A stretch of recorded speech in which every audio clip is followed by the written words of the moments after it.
मेरे बिजनेस के अंदर एग्जिस्टिंग अपॉर्चुनिटी को ढूंढना है, अपनी ऑर्गेनाइजेशन को बिल्ड करना है, तो उसके लिए क्या करना पड़ेगा? तो उसके लिए ये प्रोसेस आपको समझना पड़ेगा, BLC प्रोसेस।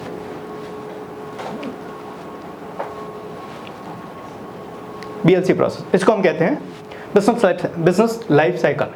हर चीज की एक्सपायरी डेट होती है, everything has a expiry date, चाहे हमारे खाना हो, चाहे कपड़े हो, चाहे कुछ भी हो। तो वो बिजनेस की भी लाइफ साइकिल होती है, उसकी भी एक एक्सपायरी डेट होती है।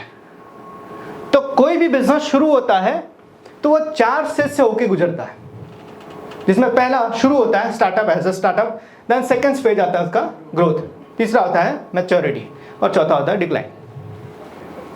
ये 4 स्टेजेस होते हैं बिजनेस के अंदर। दुनिया का हर बिजनेस ये 4 स्टेज में से होके गुजरता है।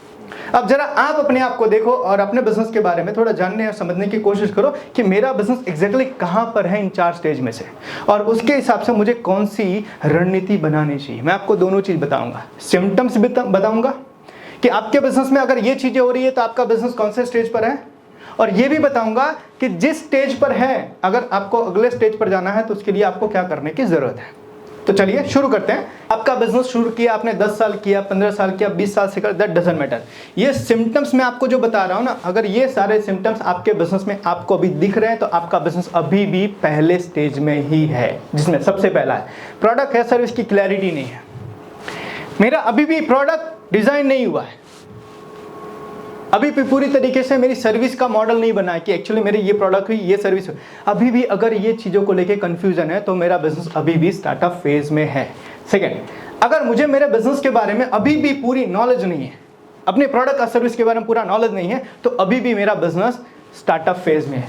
अगर अभी भी मेरे बिजनेस को लेके मेरे अंदर कॉन्फिडेंस नहीं आ रहा कि अरे बिजनेस चलेगा कि नहीं चलेगा, ये प्रोडक्ट बिकेगी कि नहीं बिकेगी, तो मेरा बिजनेस अभी भी स्टार्टअप फेज में है। अगर मेरा बिजनेस में अभी भी कंफ्यूजन है, क्या करूं, कब करूं, कैसे करूं, कहां करूं, तो अभी भी मेरा बिजनेस स्टार्टअप फेज में है। एंड द मोस्ट इंपॉर्टेंट कि अगर अभी भी मेरे बिजनेस के अंदर गाइडेंस की जरूरत पड़ रही है, कोई गाइडेंस करने वाला नहीं है, मैं ढूंढ रहा हूं, तो मेरा बिजनेस अभी भी स्टार्टअप फेज में है। अगर ये सारे सिम्टम्स मुझे मेरे बिजनेस में से दिख रहे हैं या इनमें से कोई भी सिम्टम्स मुझे मेरे बिजनेस में लग रहे हैं, तो मेरा बिजनेस अभी भी पहले स्टेज में है, भले मेरा बिजनेस मैंने 5 साल पहले शुरू क्यों ना किया हो। देन सेकंड, अगर मेरा बिजनेस ये सारे सिम्टम्स बताता है तो मेरा बिजनेस सेकंड स्टेज में आ गया, ग्रोथ स्टेज में, जिसको कहते हैं, जिसमें सबसे पहला, अगर मुझे अब लग रहा है कि मुझे अब टीम की रिक्वायरमेंट है, मेरा काम बढ़ रहा है, मुझे टीम चाहिए, अब मुझे टीम का ज़रूरत लग रहा है, तो मेरा बिजनेस ग्रोथ स्टेज में है। अगर मुझे फाइनेंस की रिक्वायरमेंट लग रही है कि अब मुझे मेरे बिजनेस को बड़ा करने के लिए पैसों की ज़रूरत है, तो मेरा बिजनेस ग्रोथ स्टेज में है। अगर मेरा वर्कलोड बढ़ गया है, मैनेज नहीं हो पा रहा है, तो मेरा बिजनेस ग्रोथ स्टेज में है। अगर मेरे बिजनेस के अंदर सिस्टम की रिक्वायरमेंट लग रही है कि अब मुझे ऑटोमेशन करना है, अब मुझे मेरे बिजनेस में SOPs बनाने हैं, प्रोसेस बनाने हैं, तो मेरा बिजनेस ग्रोथ स्टेज में आ गया है। And last but not the list, अगर मुझे मेरे बिजनेस के अंदर अब किसी कंसल्टेंट, किसी मेंटर, किसी गाइडलाइन की रिक्वायरमेंट लग रही है ना, तो समझ जाना कि अब मेरा बिजनेस ग्रोथ स्टेज में आ गया है। ये दूसरे स्टेज में आने के सिम्टम्स हैं। इनमें से कोई भी सिम्टम्स आपको लग रहा है तो आपका बिजनेस सेकेंड फेज में आ गया है, that is growth phase. Then third phase, that is maturity. अगर ये सारे सिम्टम्स आपके बिजनेस में आ रहे हैं तो समझना आपका बिजनेस मैच्योर हो गया है। जैसे कि आपका बिजनेस स्टक हो गया है, ग्रो नहीं हो रहा है। पिछले 3 साल का मेरा टर्नओवर ना कुछ ऐसा रहा है, 5 लाख, 5.25 लाख, 5.5 लाख, तो समझना मेरा बिजनेस मैच्योर हो गया है, थर्ड स्टेज में हो गया है, राइट। मेरे बिजनेस के अंदर कॉस्ट बढ़ रहा है लेकिन प्रॉफिट नहीं, मेरे बिजनेस की फिक्स कॉस्टिंग बढ़ रही है लेकिन प्रॉफिट नहीं बढ़ रहा है, तो मेरा बिजनेस मैच्योरिटी स्टेज में आ गया है। मेरे बिजनेस के अंदर जो मेरे कस्टमर हैं सिर्फ पुराने वाले ही, अब नए कस्टमर मेरे वहां पे नहीं आ रहे, तो मेरा बिजनेस मैच्योरिटी स्टेज पर आ गया है। अगर मार्केट जो है ना सैचुरेट हो गया है मेरी प्रोडक्ट की या मेरे बिजनेस के अंदर, अब कुछ नया इनोवेशन नहीं आ रहा है, अब कोई ट्रेंड नहीं आ रहा है, तो मेरा बिजनेस मैच्योरिटी स्टेज पर पहुंच गया है।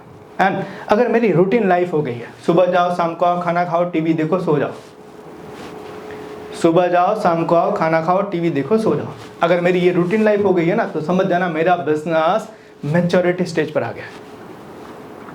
अगर इनमें से कोई भी सिम्टम्स आपको आपके बिजनेस में लग रहा है तो आपका बिजनेस थर्ड स्टेज मतलब कि मैच्योरिटी स्टेज में आ गया है। Then the fourth one is decline. इनमें से अगर कोई सिम्टम्स आपको लग रहा है तो आपका बिजनेस अब बहुत जल्दी बंद होने वाला है, वो है डिक्लाइन स्टेज। जैसे कि आपका प्रॉफिट घट रहा है, और प्रॉफिट का मतलब समझना एनपी, नेट प्रॉफिट, जीपी नहीं। आपका कितना टर्नओवर हुआ दैट डजंट मैटर। टर्नओवर बढ़ना मतलब बिजनेस से बढ़ना नहीं है। आपका नेट प्रॉफिट, हाथ में कितना आ रहा है कैश, रोकड़ा कितना बच रहा है एवरी ईयर, बुक्स पे नहीं, in hand, that is your profit. तो अगर वो कम हो रहा है तो समझना आपका बिजनेस डिक्लाइन हो रहा है। अगर आपका मार्केट शेयर कम हो रहा है, पहले मेरे एरिया के अंदर मैं अकेला था, अब मेरी मार्केट शेयर उसमें कम हो गई है 50%, 20%, 30%, तो मेरा बिजनेस डिक्लाइन स्टेज में आ गया है। अगर मेरी ब्रांड की वैल्यू कम हो रही है, लोग अब मेरी ब्रांड को प्रेफर नहीं कर रहे हैं, मुझसे अब बिजनेस करना पसंद नहीं कर रहे हैं, तो मेरा बिजनेस अब डिक्लाइन स्टेज में आ गया है। अगर मेरा बिजनेस, मेरे कस्टमर जो है ना, उन्होंने अपना चेंज कर दिया टेस्ट, अब मेरी जगह वो किसी और को पसंद कर रहे हैं, तो मेरा बिजनेस डिक्लाइन स्टेज में आ गया। और मेरी टीम छोड़कर अगर जा रही है ये बोलकर कि आपके वहां पे मेरा भविष्य दिखता नहीं है, तो समझना आपका बिजनेस डिक्लाइन स्टेज में आ गया। ये 4 सिम्टम्स, 4 स्टेज के सिम्टम्स मैंने आपको बताए। आप खुद अपने बिजनेस का एनालिसिस करो और खुद आप डिसाइड करो कि ये सारे सिम्टम्स में से कौन से सिम्टम्स मुझे मेरे बिजनेस में दिख रहे हैं। उसके हिसाब से आप डिसाइड कर लो कि आपका बिजनेस जो है फिलहाल कौन से स्टेज पर है। ये 4 सिम्टम्स मैंने आपको बताए, आप खुद डिसाइड करो कि इन 4 में से कौन से स्टेज पर मेरा बिजनेस है। द मोस्ट इंपॉर्टेंट थिंग, मैंने आपको सारे सिम्टम्स बताए।